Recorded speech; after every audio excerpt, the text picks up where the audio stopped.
Bonjour, pour continuer le cours d'automatique, nous sommes un exercice récapitulatif sur la régulation d'une température d'un liquide dans une cuve. Et donc, nous sommes partis du système en lui-même et avons défini l'équation différentielle qui régit l'ensemble du fonctionnement. Et donc, je vous rappelle que cette équation différentielle est celle-ci.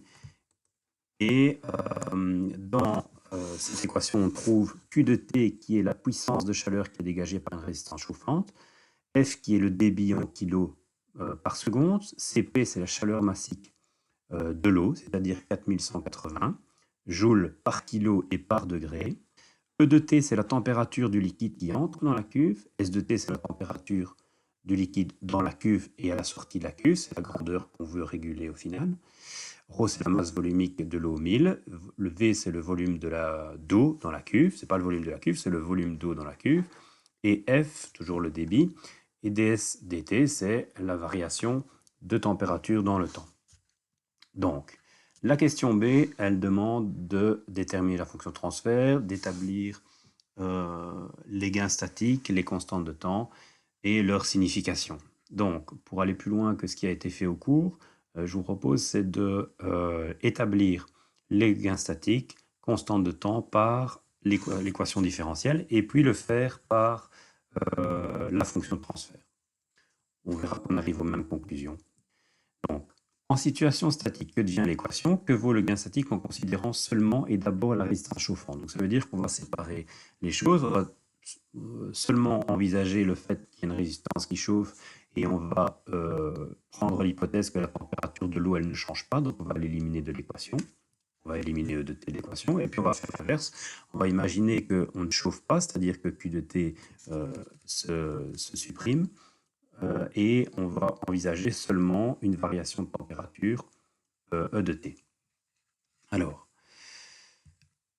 premièrement, donc, on envisage seulement qu'il y a une résistance chauffante et on néglige, on met de côté le fait qu'il pourrait y avoir une variation de température de l'eau. Donc à ce moment-là, ce qui se passe, c'est qu'on peut supprimer E de T et puisqu'on envisage les choses dans le domaine de la statique, on peut aussi supprimer la différentielle. Alors, si on récapitule ce qu'il nous reste, eh bien, il nous reste Q sur FCP égale S final. Donc, on a remplacé aussi Q de T par Q parce que ce n'est plus une fonction du temps. C'est une valeur constante en statique, donc c'est-à-dire quand on a passé le régime transitoire, le régime dynamique, on arrive à une valeur constante, aussi bien de la température que du débit, puisqu'on considère qu'il est constant, lui. Donc, j'ai enlevé les fonctions du temps. Ça devient S final. Alors, le gain statique, par définition, c'est ce dont va augmenter la sortie, c'est-à-dire la température du liquide à la sortie, quand on augmente de 1 unité l'entrée. Et pour nous, l'entrée ici, c'est la puissance de chaleur.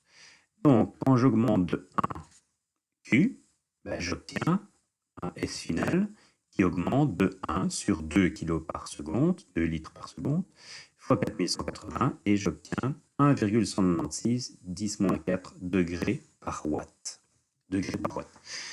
Alors, d'où viennent ces unités? On peut comprendre que si on chauffe par watt, on va amener une certaine quantité de chaleur qui va se traduire par une augmentation de température. Donc, on peut le comprendre comme ça, intuitivement, mais on peut aussi faire l'équation en unités en remplaçant F par kilo par seconde, Cp par joule par kilo par degré, en simplifiant les kilos, en rassemblant joule par seconde, qui est en fait la définition d'un watt, en faisant passer les degrés qui sont là au deuxième dénominateur, en le faisant repasser au-dessus, on obtient les degrés par watt. Alors, en français, ce que ça signifie, c'est que quand on augmente la puissance de chauffe d'un watt en permanence, on augmente la température finale de 1,2 10-4, on va dire, degrés. Donc évidemment, un watt c'est très petit, donc on a une augmentation très petite de la température dans la cuve. Si on a maintenant toute la puissance de la chose, c'est-à-dire 100 kW, eh bien c'est 110,3 fois plus. Donc c'est-à-dire je multiplie par 100 fois 10 exposant 300, 100 kW, ça fait 10 exposant 5, et on a 11,96 degrés, donc environ 12 degrés d'augmentation. Donc ça veut dire que cette batterie de chauffe, elle peut augmenter la température de l'eau d'au maximum 12 degrés. Au maximum, parce que si on chauffe à fond 100 kW, on ne sait pas faire plus, tout le temps, parce qu'on a l'occasion de moduler la puissance en interrompant la commande. Donc par un rapport cyclique, on peut changer les 100 kW. On peut aller de 0 à 100 kW, mais en chauffant à fond tout le temps, eh bien, on va avoir une augmentation maximum de seulement, j'ai envie de dire, 12 degrés. Si on avait envie d'augmenter plus cette température, il faudra jouer sur certains paramètres. Donc si on regarde la formule S finale égale Q sur FCP, qui définit là plus haut, on doit diminuer le débit si on veut pouvoir augmenter la température. CP, on ne sait pas jouer dessus, c'est une constante. Donc voilà pour le gain statique vis-à-vis de la puissance calorifique de la résistance chauffante. Maintenant, si on examine les choses par rapport à la température de l'eau en entrée. Donc là, cette fois-ci, je supprime la résistance chauffante, j'ai mis une barre rouge dessus, et je vais supprimer aussi la dérivée puisqu'on examine ce qui se passe en statique, quand les choses n'évoluent plus. Et on a une équation très simple, E de t égale S de t, et si on considère que c'est en statique, on peut même éliminer les fonctions du temps, puisqu'on n'est plus fonction du temps, ça reste constant. Donc on a S finale égale E.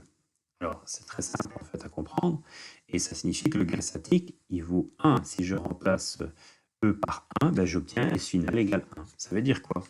Ça veut dire que quand on augmente la température de 1 degré, au final, en sortie de la cuve, après un certain temps, pas tout de suite, après un certain temps, vous allez augmenter la température de 1 degré. Ce qui est logique, hein, si vous faites rentrer de l'eau à 20 degrés, alors qu'elle était à 10 degrés initialement dans la cuve, après un certain temps, quand toute l'eau s'est vidée, toute l'eau 10 degrés s'est vidée, eh bien, on obtient de l'eau à 20 degrés. Donc, c'est tout à fait normal d'avoir un gain statique de 1 dans ce cas-là.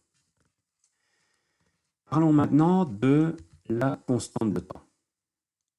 Alors, la constante de temps, j'ai mis, pour pouvoir la trouver, j'ai mis l'équation différentielle de mon procédé en regard avec celle générale des premiers ordres. Et je les ai mis sous la forme canonique. Donc, forme canonique, ça veut dire que devant le S de t, il faut le coefficient 1. Il ne faut pas d'autres valeurs, sinon ça peut être correct, mais ce n'est pas une forme canonique. Quand on l'exprime sous forme canonique, le coefficient de la dérivée qui est ici, et le coefficient de la dérivée ici, eh bien, est la constante de temps. Donc, on a une constante de temps ici qui vaut ρ fois V sur le débit. Et si on remplace par les valeurs, 1000 kg par mètre cube fois 1,5 divisé par 2, on obtient 750 secondes de constante de temps. Ça veut dire quoi, ces 750 secondes? Ça veut dire que après ces 750 secondes, si on chauffe en continu, la température elle va augmenter de 63% de le delta qu'on aurait en finalité. Et l'augmentation de température de total, c'est 12 degrés par rapport à une température initiale. Donc 63% de 12, c'est 7,56 degrés. On sait bien qu'après 3 constantes de temps, donc après 2250 secondes, on va augmenter de 95%, donc 11,4. Il faudra attendre théoriquement un temps infini pour avoir ces 12 degrés d'augmentation. Et vis-à-vis de la température d'entrée, c'est pareil. Imaginons qu'on augmente la température d'entrée subitement de 10 degrés, pour autant que ce soit possible. Eh bien, à la sortie, vous aurez une augmentation de 6,3 degrés après une constante de temps. Après 3 constantes de temps, vous aurez une augmentation de 9,5 degrés. Donc voilà la définition de la constante de temps. Alors vous remarquez que si le débit est de 2 kg par seconde et qu'on débite ça pendant 750 secondes, 2 fois 750 secondes, ça fait 1500. Et 1500, en fait, c'est le volume de la cuve, puisque la cuve fait 1,5 mètre cube. Donc, en fait, la constante de temps ici, ça exprime en fait le temps qu'il faut pour renouveler complètement l'eau dans la cuve. La fonction de transfert maintenant. Donc on va voir qu'on peut trouver le gain statique, la constante de temps, par la fonction de transfert. C'est même encore plus facile. Puisque là, on a tout en même temps, on a une fonction de transfert, constante de temps, gain statique. Donc, pour ce faire, vous savez qu'on passe du domaine du temps au domaine de la place, on remplace les minuscules par les majuscules, les fonctions du temps par des fonctions de la variable complexe de la place P, et qu'une dérivée ici devient P fois S de P, plus les conditions initiales. En mathématiques, pour être rigoureux, il faudrait dire plus les conditions initiales, mais nous, on les néglige. Alors, on va mettre en évidence S de P, et on obtient ceci.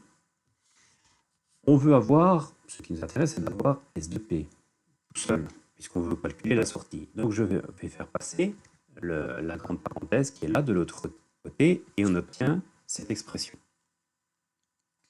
Alors, cette expression, elle est sous forme canonique, parce que de nouveau, on s'est arrangé pour avoir un 1 plus tau P. Donc la constante de temps, on la retrouve ici, ρ fois V sur F, cette constante de temps. Et au numérateur, on voit qu'on a Q de P sur FCP et E de P. Alors, je la réécris un peu différemment. Vous voyez que j'ai fait passer le Q de P qui est ici, je l'ai fait passer à gauche. Le E de P qui est ici, je l'ai fait passer à gauche de la fraction. Et j'ai laissé des coefficients, 1 sur FCP et 1. Et par définition, des fonctions de transfert du premier ordre, on sait que le numérateur est le gain statique si la fonction de transfert est exprimée sous sa forme canonique. Donc, par la fonction de transfert, on retrouve le gain statique vis-à-vis de la puissance de chaleur, et on retrouve le gain statique, j'ai été trop vite, par rapport à l'eau, la température de l'eau en entrée. Donc voilà comment on établit cette fonction de transfert. Question suivante, dessiner le schéma bloc de l'installation boucle ouverte sur Scilab Xcos en utilisant les valeurs d'exploitation données dans l'énoncé. Alors, petit rappel de ce qu'est une fonction de transfert. De façon générale, une fonction de transfert, ça exprime la sortie B de P sur l'entrée A de P. C'est le rapport entre B de P sur A de P, et on peut écrire aussi que la sortie est égale à la fonction de transfert fois l'entrée.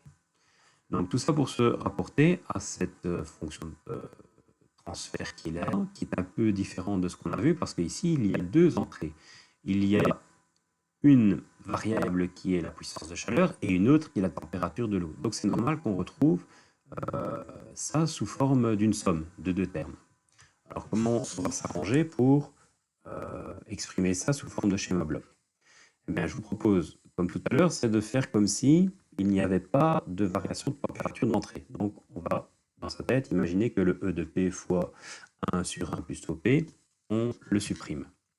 Donc il ne reste plus que la chaleur, et vis-à-vis de la chaleur, on peut écrire S de P est égal à Q de P fois ceci. Donc voilà ce terme-ci, exprimé sous forme de schéma bloc, c'est ceci. C'est pas tout à fait correct, puisqu'on a fait une approximation, on a dit qu'on ne tenait pas compte de la température à l'entrée. Donc si on veut le rajouter, simplement, puisque c'est une somme, on va ajouter un sommateur, et on va déplacer S de P derrière le sommateur, et on va ajouter le terme qui correspond à E de P. Donc le terme qui correspond à E de P, il est ici, et on va ajouter ceci, E de P fois 1 sur 1 plus tau P, donne ce terme-ci. La somme de ces deux-là fait S de P. Donc voilà comment on peut représenter sous forme de schéma bloc cette fonction de transfert. Alors, ce que je vous demande, c'est de ne pas regarder tout de suite les vidéos qui vont suivre, mais c'est de le faire vous-même, de reproduire ce schéma-là, ce schéma bloc dans Scilab. Il n'y a pas de souci, on a déjà utilisé le sommateur, il a un symbole, le sommateur qui est ici, il a un symbole différent dans Scilab. Arrangez-vous, attention, pour qu'il y ait bien deux plus à l'intérieur, deux entrées, parce qu'il faut le configurer, ça. Ici, deux fonctions de transfert classiques.